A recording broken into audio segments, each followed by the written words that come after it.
everyone, and welcome back. This is podcast 5 of the Transplanted Country Girl. My name is Jenna, and I know this may seem a little weird, but I've been thinking a lot about doing a Rhinebeck recap. I know that people watch this who are just friends of mine and they've never been, or they're not knitters and it's not something they really know a lot about.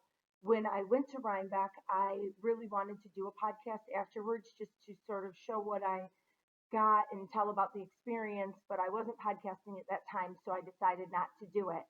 However, if you've been following along, you know I've been a little sad that I think there's a shot that this could be canceled. And I started thinking that maybe I could just do a Rhinebeck recap video anyway. And if you aren't interested, you don't have to watch. But I've made some, definitely made some things from the yarn that I bought. And I just thought I would share some of those as well. Let me see. Also, I'm in a different spot right now. This is actually my living room. I podcast in the other corner of my living room, so I'm still in my living room, but I have a whole lot of things, so I needed to spread out. So I decided to sit on the floor and spread out. So let's go ahead and get started. I'm a little obsessive compulsive about things. Now, I know that people who know me are laughing right now because I have a color coordinated closet. I like things to be very organized. I think it's the teacher in me. I just, I felt like when I went to Rhinebeck, I didn't want to aimlessly spend, and I wanted to make sure that I saw the things that I wanted to see and was able to purchase things that I was specifically looking for. And what I didn't want to do was go to Rhinebeck and go rogue and just start buying things. I know it can be a costly trip and a costly event, and I just didn't want to do that. And as you know, I watch a lot of podcasts just to sort of see what other people did in Rhinebeck and places that they felt were booths that I should see or places that I should go. So what I decided to do for Rhinebeck was okay. Well, let me start by saying Rhinebeck is actually the place where I'm just going to talk about this like you have no idea what I'm talking about. So if you're already a knitter and you've done this already, just completely ignore my craziness. Rhinebeck is not actually the name of the event. That's just where it is held, and that's what everybody calls it. It's actually called the New York Sheep and Wool Festival, which is held in Rhinebeck, New York. That's about 5 hours away from where we live. So my mom, my mother-in-law, the boys, Yarn Bestie, and her girls, we all crammed into my car. I have an SUV. We all crammed in, and we drove the 5 hours to get there. So the first event is Indie Untangled. And what I did was print out the Indie Untangled, all the vendors, and then I started researching all of those different vendors. I highlighted the ones that I wanted to go to, and I knew what I wanted to make sure that I wanted to see. The reason I did that was because I just really had no idea who would be there, and I just wanted to see all the different yarn, and I didn't want to miss anything. I knew it was going to be very, very crowded, and I knew that this would be a good way for me to be organized.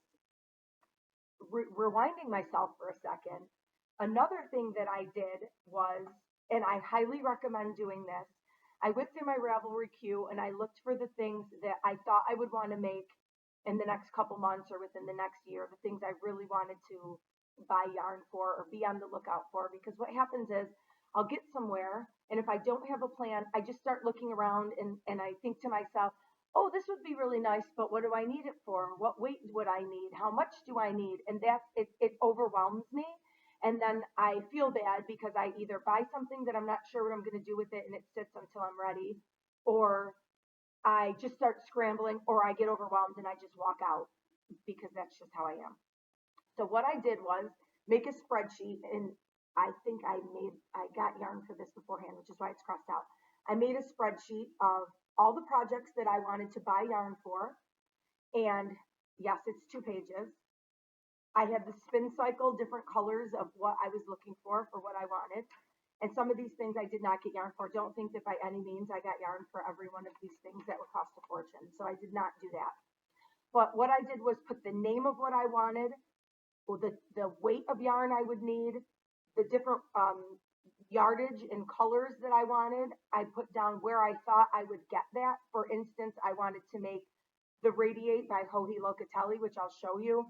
And I knew that I was going to want to I already had one of my colors, which is the top color, and I'll get into that later.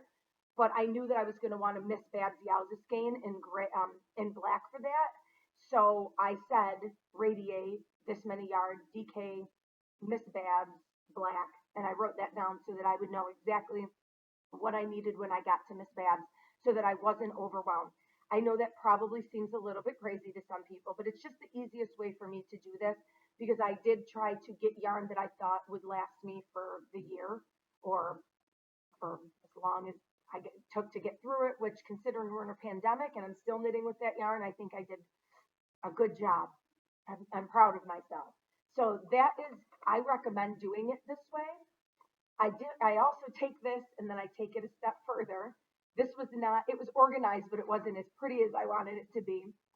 For Rhinebeck, I wrote down, well, actually, let me back up.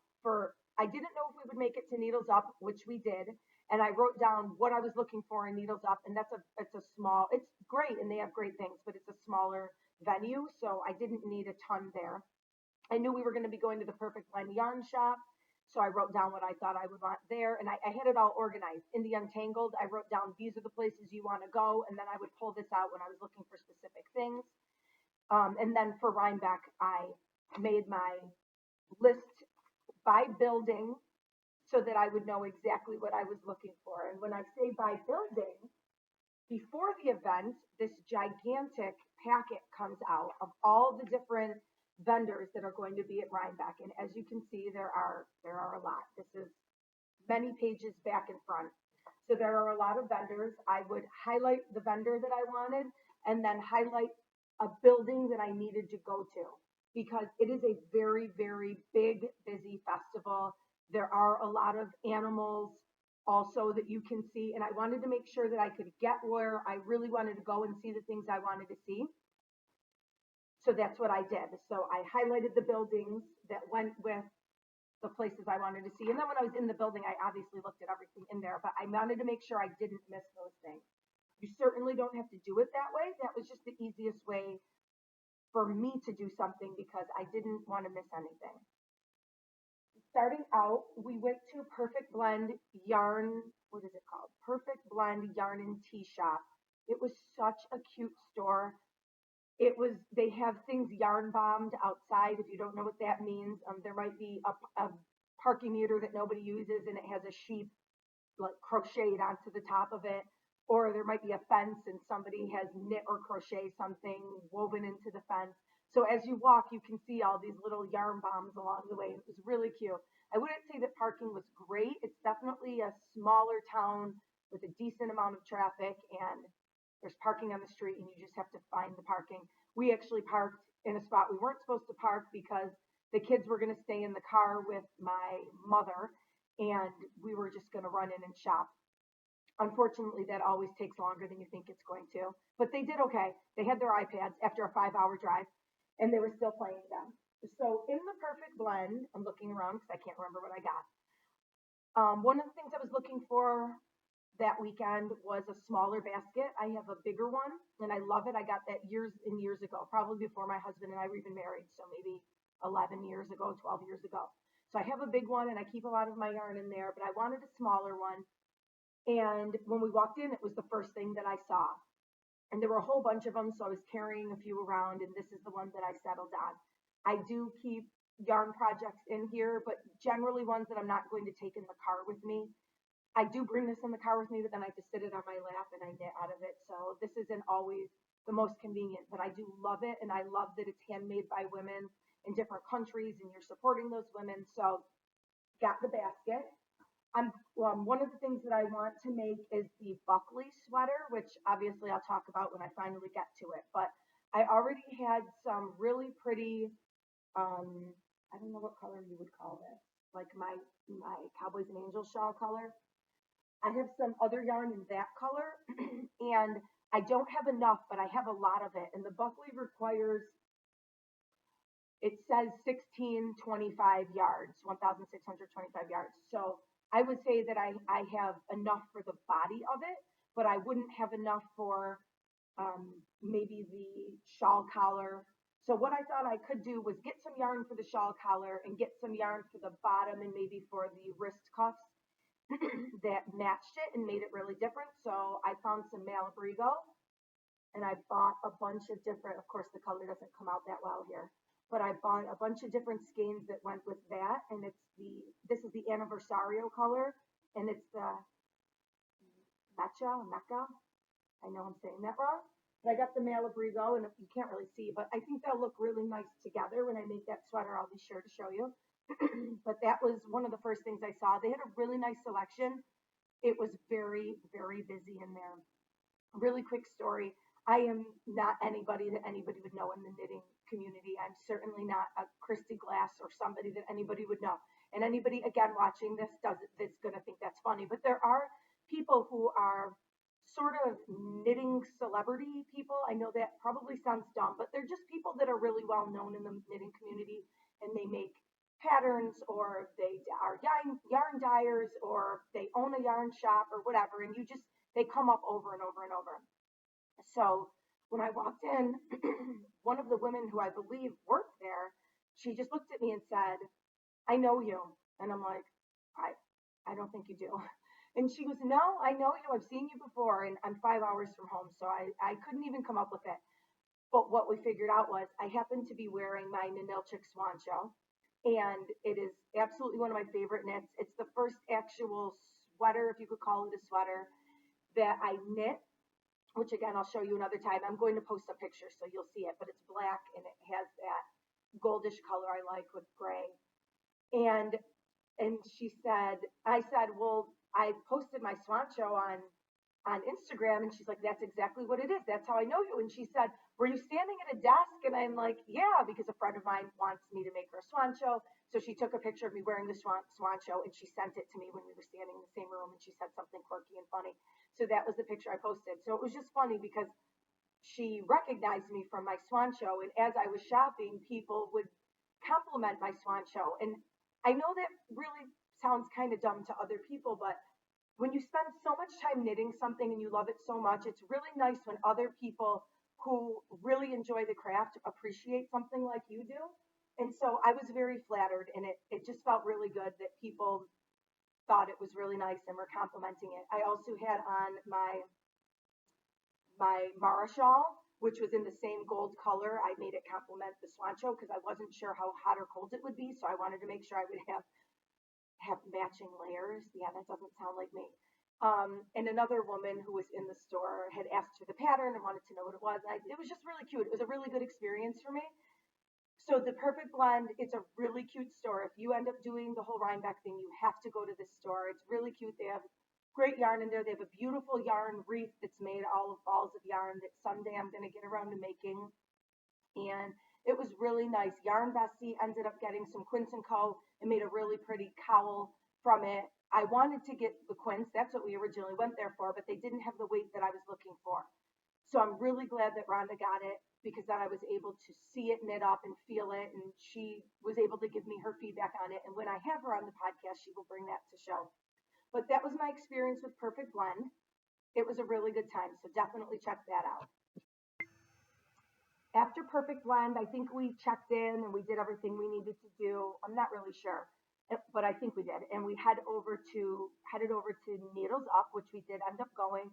The boys did come in, and we all went in to Needles Up. Like I said, it is a smaller venue, but they had a couple booths that I really, really wanted to see. One, of course, being Sandy by the Lakeside, which I've shown you this, so I won't bore you with it, but she makes the little patchwork bags. She had a ton of stuff. She was there with her husband and her boys. It was so nice to see her in person because I watch all of her podcasts and I watch her Vlogmas, and she is something about her calming, soothing voice. Like when you're near her, I just feel myself relax. She's just a very relaxing person. I love that she lives right across the lake, although it's much farther away because this lake is huge, but I love that. But this is one of her patchwork bags, and I made sure to get that. And, oh, I can show you one other thing I got. I hang my little Rhinebeck 2019 keychain off of that. For Christmas, I think it was, my mother-in-law surprised me. When I wasn't paying attention and I was shopping, she got me the Sandy by the Lakeside patchwork bag. Oh, pin. Let's back it up. on there with a bunch of my other ones. This, actually, while I'm holding this up, is the Rhinebeck pin of this year, which I don't know how well you can see that. The light is pretty bright. But it's just a little VW bus, which I'll show you something bigger and you'll get to see the logo a little bit better. The other vendor I really needed to go to was Tough Woolens. I knew that they had soap, which I still haven't opened, but I leave it in my knitting bag and it makes my knitting smell yummy. I should probably take the wrap off of it and it would even smell better. But they have beautiful things. This is no mystery to any knitter. But the other thing I got were two of these. This is the Tough Woolens lavender apple, and it's a hand and body balm. I'll tell you, first of all, the lavender apple is so amazing. It reminds me of that apple scent from Bath and Body Works, which is one of my favorites. And it is just amazing. So what you do is you basically roll it on like it's deodorant. But what I love about it is, of course, when you're knitting, your hands do get dry. I almost feel like the wool kind of sucks the life out of your hands a little bit. It drains them of any moisture. Maybe not. Maybe just because I knit a lot in the winter. But if you put this on, what I find is with lotion, I feel like my hands stick on the yarn afterwards. And this does not happen. It doesn't happen with this. And I feel like it just seeps in really well. You don't need a ton. One place where I always get really dry is on my index fingers. So I always will put the Tough Woolens bar on my index fingers, rub the fingers and get it all worked in, and then I keep knitting. It doesn't stick to the yarn. It doesn't feel weird with the yarn. So I love that. I think that's all that I got at Needles Up. When we first walked into Needles Up, there's of course the gigantic frame that has the knit stitch all around it. So we took some pictures in that. And when I was standing in line, when I first walked in, I saw Christina and I don't know if Miriam was there. I saw Christina from Chelsea Yarns, but I didn't say hello because obviously you feel like you know these people, but they don't know you. So you want to be like, oh, hi, because you watch them all the time. It's like when you watch reality TV, you feel like you know these people and like they know you. Anyway, I saw her. I saw the girls from the Knitting League. I believe I saw the girls from Espace Tricot. I'm trying to think of who else. It was just interesting. Everywhere we walked, I was like, oh, I know this person. I know I know that person. It was like I went down the whole list and these people have no idea who I am. So that was Needles Up. After Needles Up, we went to only my mother and myself had tickets to Indie Untangled because Rhonda wasn't going to come.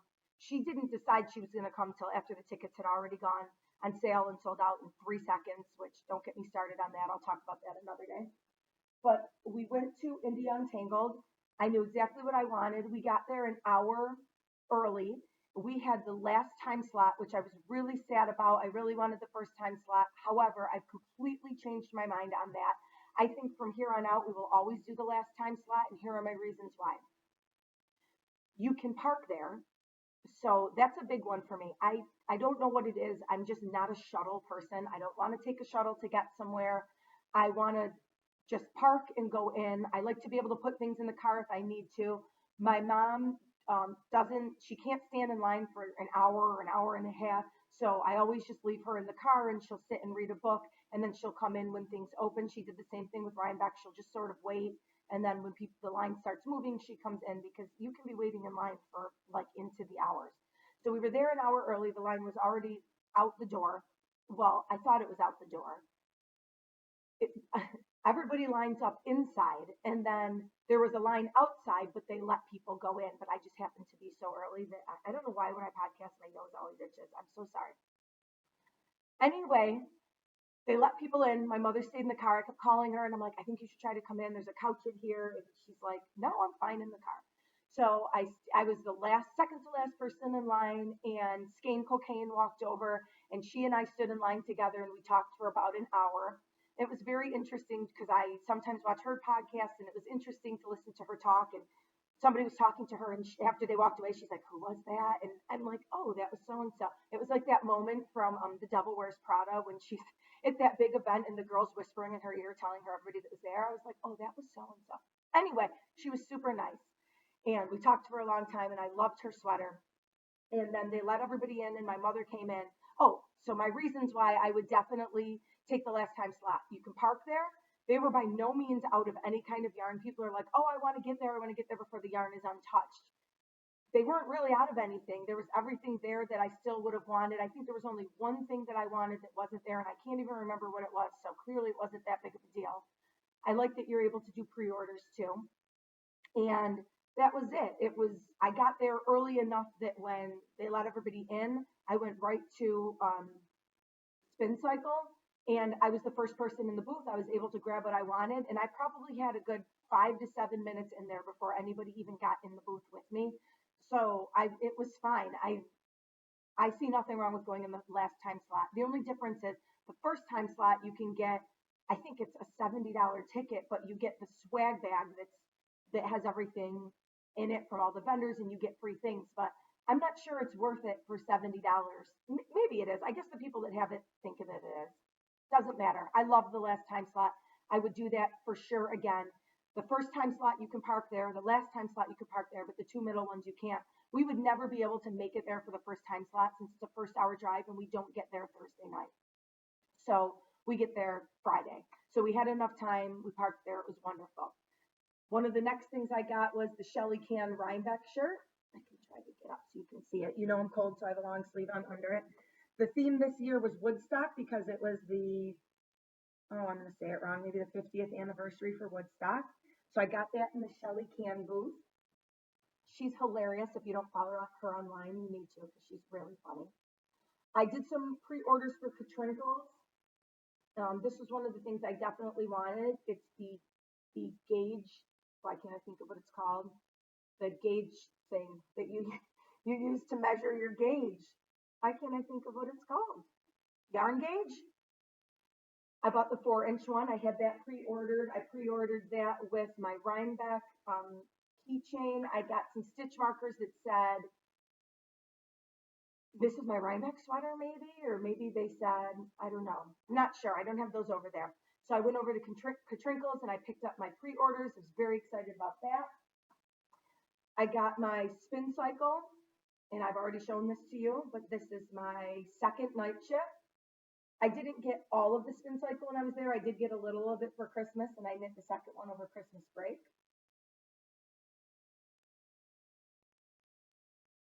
The spin cycle girls seem very intimidating when you go in, and people are like swarming them, talking to them. So I was just like, okay, I'm just going to go ahead and get what I'm looking for and keep it moving because that booth gets seriously busy. By the time I got out, I could hardly even pay. There were people reaching over people down low. It was like Miss Babs. It was crazy. So I got that.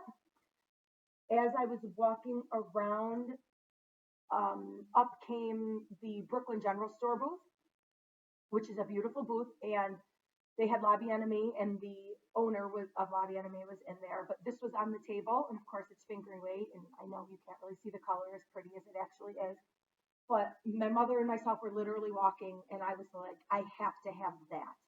So I grabbed just one skein of yarn, and she had some pattern suggestions of shawls that you could make with just one skein. I haven't decided if that's what I want to do yet, or if I want to mix this with another skein and do maybe a brioche shawl or something. I haven't decided, but here it is. It is the most beautiful color. If you want to actually see what it looks like on her website, the color is Sari, and it's just beautiful. It's cashmerino. It's a great little skein of yarn, and I saw it and I had to have it. So there's that. After that, we went over to Farmer's Daughter's Fibers. She and I have emailed a little bit at times. There was something going on, and she emailed me, and I emailed her back because I had commented on something. Doesn't matter. So I really, really wanted to meet her. Her booth was pretty, her booth, I would say, was low. She only had 2 of these minis left, these packs of minis, and my mother and I got the last ones. I have ideas for what I'd like to do with them, but they were just so pretty. I had to have them. And at the time, I had no idea what I was going to do with them. But I love them, and they're just a really pretty tweed.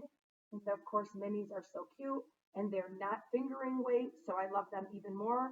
They're DK weight, which I think is great because I can certainly incorporate those into something that I'm making, and I can do little pops of color. So one of these was my mother's, but my mother's really funny. She likes to collect things, and then she's like, I'm never going to use it, so I'll give this to you. So this was my Easter basket this year. these mini skeins, and she had bought this really pretty skein, which is the color York, and you can't really see it that well, but it's like sort of like a hunter green mixed with a teal. Very, very pretty. But she gave those to me because she's like, you'll use them before I do. So that was my Easter basket this year. So I now have all this really pretty tweed to do something with, and I will. I love her label, by the way. She is also where I got my wool wash from, which I think I have shown you, which smells phenomenal. So that was India Untangled. If I think of anything else to say about India Untangled, I'll throw it in while I talk about Rhinebeck. So we got to Rhinebeck. We did not have tickets. The line was severely long, and we we had to park really, really far away. I would do that very differently this time. I know other people say they go around 10 o'clock. I believe it opens at 9. If you get there at 10 o'clock, the line has already gone in and everybody's there. But you have to understand that line is literally miles long, and it's not even the only line. There's more than one entrance because it's a fairgrounds. So this is what their brochure looked like when you got there. Love it. Not that I needed to look through the brochure because I already knew where everything was and I already had my map highlighted, but that's okay. They give all of that to you in case you're not as insane as I am. So there was that. I love the podcast cocktail hour at the Coop, and Leanne, who I think is one of my favorite yarn people, and I email her randomly sometimes because I had a question and now she sometimes, well, I will email her and she will respond because sometimes I just have questions that I need a yarny person to answer. Anyway, she designed this logo this year, which I love. Again, it's that Woodstock theme with the sheep and the alpaca sticking their head out the window. There's all the yarn in the back, and it's the Volkswagen bus, and there's the spinning wheel on top. So cute. So I did and then when I met them, they gave me a koozie because they're cocktail hours at the Coop. Isn't that so cute? So I got that. They gave that to me when I met them, and I'll have a picture of them as well. I did do the pre-order. Oh, and Leanne signed my bag.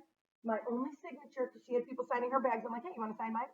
I did do the pre-order for the bag this year. It is a beautiful bag. This bag is a really, really good size. I have the whole thing full. There's a really big pocket inside. I don't know if it matters if I show you. Really big pocket inside. And then there's pockets on the outside, which I don't even think I realized when we were there at the time. There's 2 pockets on the outside. And nope, that's it. I was going to say, is there another pocket on the back? So that was that, just with the logo really big. I am going to say they have their pre-orders are in the milk shed, the milk barn. That is really hard to find for your first time. So I'm glad I know where that is for next time because that was really hard. That wasn't the first thing we did though. When we first got there, we ran right to Miss Babs because the entrance that we went in was right by the Miss Babs booth. So that's where we ran. I don't have any of those gigantic Yowza skeins to show you. They're yarn babies. They're just awesome. They're gigantic and I love it. That I've already talked to you about that, but just to mention one more time, that booth is absolutely insane. You can't even move. You can't get around anywhere. It's crazy. So what did I buy from Miss Babs? In the Miss Babs, I bought the Yowza skein, and I think this one is perfectly reckless. I've already shown this to you. This is my Stephen West Boneyard shawl. Love it. That's an awesome, just very easy, don't have to think about it shawl. But this is the Miss Babs Yowza skein. And this was just one skein of their yarn. I don't think I had any left over. I think I used it right to the end because you could sort of keep going with that garter edge. And so I just kept going and I was weighing my yarn as I went so that I used the whole skein. So this is one whole skein. That's how gigantic you can make an entire shawl just in one skein of the Miss Babs.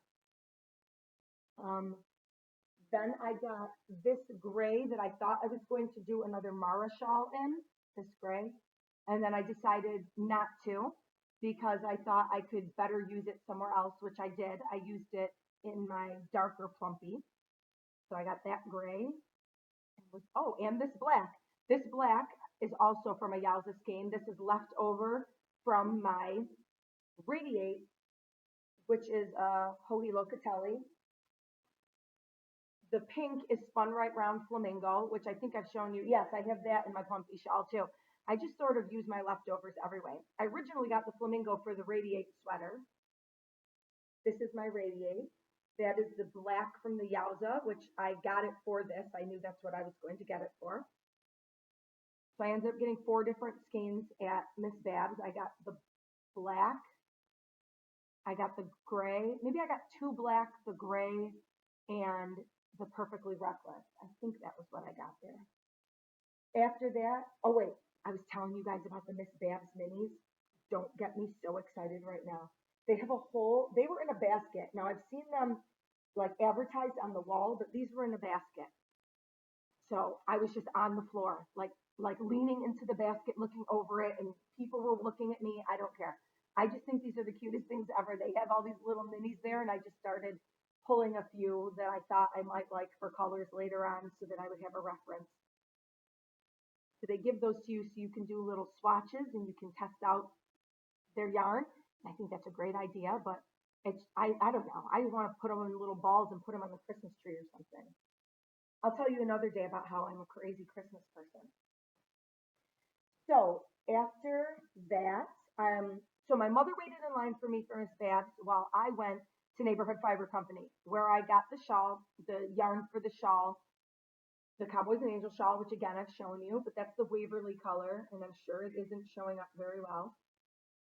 Not at all. Why is that light always doing it? I look ghostly.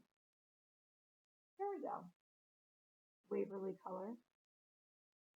And I got 2 skeins of that, although that shawl needed 3, so I ended up having to get another one. And the pink, better on this side, really. The pink in my Plumpy shawl, that light pink, I bought that to make a different shawl, that sweater that I decided not to make. So I used those in other places. Neighborhood Fiber Company has gigantic skeins too, which again, I wish I could show you now. I love them. But they, I used them up already, and, oh, and this is the bag it came in. I don't know why these things excite me. Like, they don't just hand you a plastic bag and they give you a cute bag. I don't know what I was saying before that. I lost my whole train of thought. That doesn't sound like me. It was a so their skeins are gigantic yarn babies, but they're worsted. So if you're looking for a gigantic skein of worsted yarn, which is really, worsted and DK are my favorite, go to Neighborhood Fiber Co. And if you want a DK gigantic skein, go to Miss Babs. So that's what I got there. Everything kind of got jumbled after that. We ended up on the hill for a while, and I saw Andrea Mowry, and there was no way that I was not going to go and say hello and introduce myself and get a picture. And it was funny because at that moment she was being interviewed by the Cocktail Hour at the Coop Girls, and it was just the 3 of them standing there, and people were really backed up. Like, not, I thought there would be a line waiting to meet Andrea Mowry, and there wasn't. So as soon as they stopped filming and they sort of just stood there, like, because now they're just waiting to talk to other people, I booked it right over, and I was like, I came here to see all of you. I was so excited. And this is one thing that if there is a Rhinebeck, I'm going to say it before I go again, but I'm going to say it now. There is something to be said for people being really nice when you meet them. Everybody was so nice. I don't feel like there was ever a moment where I met somebody and they treated me some kind of way, and then I felt like I didn't want to like them anymore. I know that might sound dumb, but Andrea Mowry is one of the biggest people in the knitting world, and she really could have been like, oh, hi. And then, I mean, the minute she did that, I would have been like, and now I hate you. But she was like, oh, hi. Like she had known me for 100 years, and I think she gave me a hug, and we were talking, and it wasn't just me talking. She was talking with me. There was a conversation, and it was nice. Maybe that sounds dumb to people, but when you meet somebody that you really respect, and who's in a field that you spend so much time in and that you love, it's just nice that she was a nice person, and she just left me with a really good feeling. And so did the Cocktail Hour at the Coop Girls, and so did the Knot House. I met the mother and daughter from the Knot House, and they give out enamel pins for free. So there's that one right there. was just nice. They were just, everybody was really, really nice. Who else did I meet? I told you Sandy by the lakeside. It's okay. I'll put people in the pictures and then you'll see who I met. But I was just so grateful that they were really, really nice. And, you know, she could have been in a bad mood that day, although I don't know how you could be in a bad mood at Rhinebeck, but she could have maybe not wanted to be so nice. And she was. And I loved that. And it was so kind of her. I've already shown you this, but I just want to show you again. We went to the Harrisville booth, spent a ton of time in there. I got my nightshades bag. And I've already shown you that I got the nightshades, what am I trying to say? Nightshades yarn. And I've shown you that that I made my Andrea Mowry Ginny sweat cardigan with that, which has my hair all over it. People with long hair, I mean, do not just leave your hair everywhere you go. There's like a trail of hair. Of course, I still haven't made my loops to keep that belt on. And I showed you already, but this is my Harrisville Designs, just regular white. And with that, I made my Ronin sweater, one of my favorites, another Andrea Mowry pattern. The Ronin has some really nice features. This is it's a brioche collar. I love the sleeves, it doesn't look weird when you're wearing it. This looks really, really nice. They get kind of tight. And then it goes into, this has been folded bad, sorry. It goes into a pocket, which is just like the sweater I'm knitting now, the portage. I do love that. It is long, so my hands don't really fit in the pockets that well. The only criticism I have about this sweater is that the arms are kind of low, so you have to kind of keep your arms down, sort of how you would with the swancho. So that sort of bothers me a little, but it's such a warm, nice looking knit, and I wear it a lot. Not right now because it's a really, really nice 60-degree day in upstate New York, and that never happens. I don't know. I got this mini. I didn't show it to you, but there's another mini, and what am I trying to say? What are they called? The Knot House ladies. They give out little skeins too, which I think that's a pretty big little skein when you compare it to the Miss Babs one. It's a good size skein. So they were really nice, and that's their logo. The lady with all the yarn balls on her head and the needles. Love that. I'm getting to the end here. It really seems like a lot when you lay it out, but you could see I had a plan. We went to Matterroot. I really did want a bag, but I felt like this was the end and I start to get money anxiety. And I had used the cash that I brought at this point, and so it was starting to be debit card things, and I was really trying to be careful. But in Matterroot, I did get a yarn shirt, t-shirt. I really went back and forth about the sizing. I would suggest if you were going to order this online, something like this, I would size up. I feel like it's a very fitted tee, and now I wish I had gone up a size. Although this pandemic and the constant eating probably isn't helping. If I just got back on the treadmill, I wouldn't have to worry about it. And on the way to find that booth, my mother and I passed Going Gnome, and it was one of the things I really wanted to see, but I did feel it was very, very pricey and it wasn't worth it to me. I thought you could buy the gnomes. Maybe you could. I didn't really go in. I was sort of standing from a distance.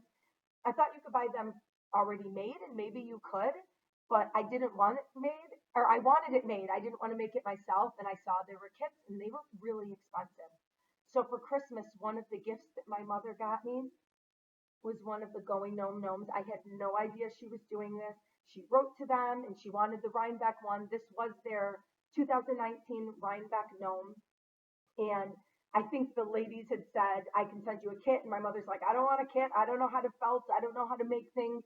And so whatever she did, they made this and sent it to her. So I have to give them huge props because I think they didn't want to do that and they didn't have any or whatever the case may be, but they did. And he's a little knitting gnome. If that isn't just the cutest thing you've ever seen, and he has this gigantic curly sheepy beard. I loved this. He usually sits behind right where I podcast, and he's been in different places in the house, but I just like him. I like him in that spot. The boys do like to touch the little gnome, and I'm like, oh, don't break my gnome. And he's knitting. I see that this is like twisted here. he's knitting, and that's actually knit. Like somebody sat and knit all those little stitches on these tiny little needles. Just the cutest thing ever. So if you do go to Rhinebeck and you have a chance, go into the Going Gnome booth. Just the cutest thing ever. That was my Rhinebeck weekend experience. It was one I will never forget. Last year was my first year, and I'm hoping this year will be my second year. That is something I'm definitely going to do year after year if given the opportunity again. It was a really, really good time. I highly recommend it. If you live far, I say do your best to try to at least get to one because it's a really good time. And I will post pictures of people that I met and different things that we did so you can see what it's all about. I didn't take a lot because I really wanted to live in the experience. Hopefully, if we do it again this year, I will try to record a little bit, not interviewing people or anything. I'm not that good. But I would like to record a little bit just of what it looks like and how busy it is and the hill. And it was just the most beautiful day when we went. It was a gorgeous sunny day, and there's gigantic trees with huge yellow leaves, and it was just beautiful. So that was my experience. I had a wonderful time, and I'm so glad you came along to listen to my experience and my feelings about it. And that's it. So have a wonderful day, and thank you for stopping by. Hope to see you again soon. Thanks.